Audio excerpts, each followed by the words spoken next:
Dol, na ako'y mga manok nga pwede pang ihaw, mga dagko kayo. Sa ang isa ka sunoy, moabot og 6 kilos. Ang ako ang luhano pod, maabot ko og mga 4 kilos. Pang ihaw ra ni, dili ni pwede pang tari. Kung tawag mo na, pakitunta mo.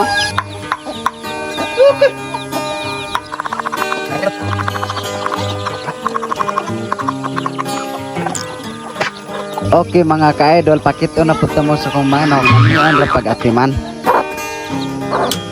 Mo ni mga manukan ako mga ka-idol. Ang inahin nga manok, mga naagit sa 22. Mo ni ang mga piso mga ka-idol. O ganahan mo ani nga magbuhi. Comment lang mo dire. Andam ko mo baligya 4 kilo. Bawal mangayo dire mga ka-idol. Kaya pasaw, dako kayo gasto. Lisod kayo og pangayoon lang. Naglan mo atag kuno pasaw para pangayo mo sa kuwang mga manok. Mo ni ako mga kaliwat sa akong mga manok mga ka-idol. Mga dagko kayo. Moabot gyud siya og 6 ka kilo og mamtong. Mo ning mga piso mga ka-idol. Kani magpiso usa ka bulan pa ni. Tanay maihaw na gyud hapit ni half kilo.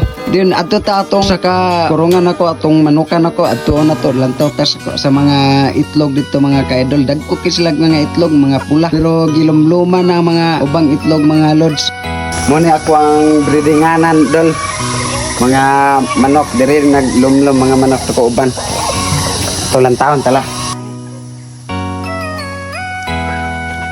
Mao ni ako mga manok mga ka-idol, luhano ni sila din ang ilahang ang gaupa ni katupula nga singala ato. Giant man siguro to. Og diri ra ko to mga ko ang video mga ka-idol. Daghang salamat sa paglantaw ninyo guys. Og kisa tong gusto mo palit, comment lang sa comment section. Bye bye, I love you.